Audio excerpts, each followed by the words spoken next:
Speaking of sluts, have you been following the Jeff Gannon story? I don't know if you know.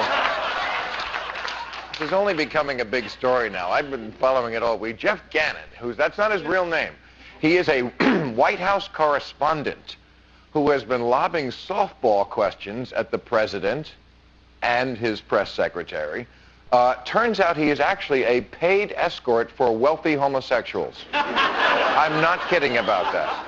He actually had two jobs. One obviously was sleazy and shameful, and the other was a gay male prostitute.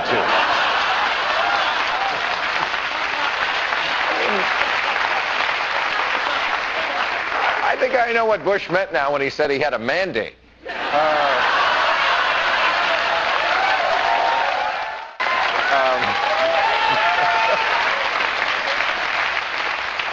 Now listen to this. This is where it gets a little scary. The president said today that the United States does not intend to attack Iran.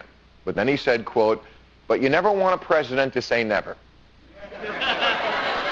And he said if his position does change, he will make that information public in the time-honored, appropriate manner by leaking it to a gay prostitute.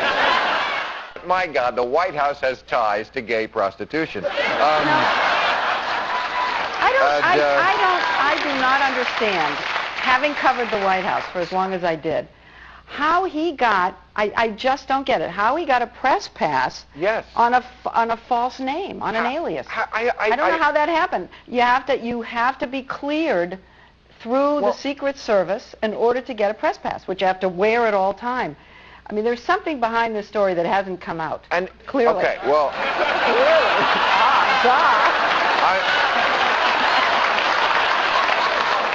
I'm going to suggest what that is. Because not only did he have a press pass, but apparently he got scoops that other reporters didn't get. He got the one before anybody else had it on your boy Dan Rather when he got in trouble with the Swift boat reporting. He got the story on the attack of Baghdad when we started the war in March of 2003, 4 hours before anybody else got it. Now, I don't want to start rumors here, but isn't it sort of obvious that he had a boyfriend in the White House?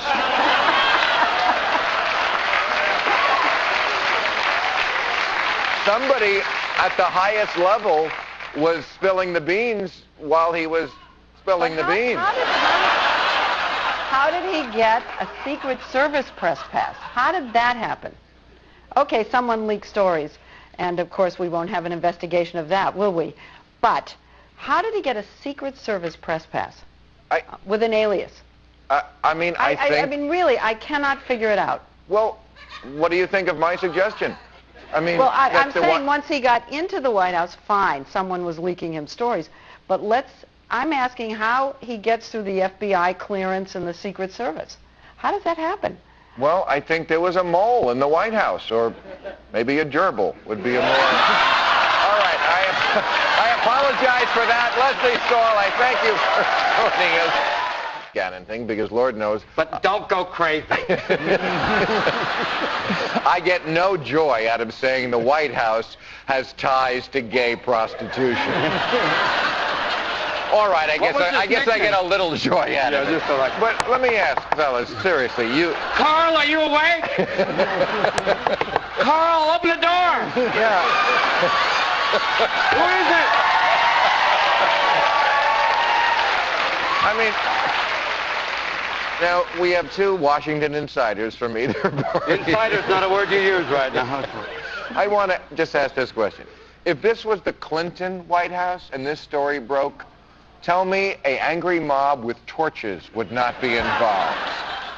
Why do the Republicans get a pass on this stuff when you know this is impeachable with the other party? The press. The press. Meaning? I guess as the Democrat here, and you can totally dissociate. We're friends, but for the purposes of this show, you can pretend I hate him, but I really like him. Yeah. Okay. Los amigos ahí todos. The bottom line is that why isn't every major network in the country investigating a security breach? Forget anything else. Right. How could the FBI For 17 years, I was chairman of the Judiciary Committee, the ranking member. I read more FBI reports than ever wanted to know. How could that happen and no one have any idea who this guy was? Forget everything else. Assume he went in there and he was a saint. How could that be? We should know that. There should be. The Judiciary Committee of the United States Senate should be investigating it. The House Judiciary Committee should be investigating it. And if it were the other party in charge, it would be investigated. Sounds like you've got your work cut out for you when you get back to Washington. But by the way, one of the problems with there being not a single fora available is that you can't call a hearing. I'm in the judiciary. I can't go back and call a hearing. Only the chairman of the committee can call a hearing. Right. So, all right. All right, moving on. What's his nickname? Did he have a... Bulldog. Bulldog. I'm not... Wow, I've never heard that one in the gay community. What are you into? Well, and I'm not... It wasn't gung-ho or something. No, but I'm not... But he had websites under the names... So if they did a background check, look under primalrear.com. You can almost not get a joke on this. Yes, but HotMilitaryStud.com is one of them. Need seamen? Call 58811. Military Escorts, M for M. M for M. I don't know what that means. Do you? No. Rear guard action. Okay, great. ConservativeGuy.com. Whoa. I mean, this is... We're not making this up. Uptight, better late than never. Call now. Too late.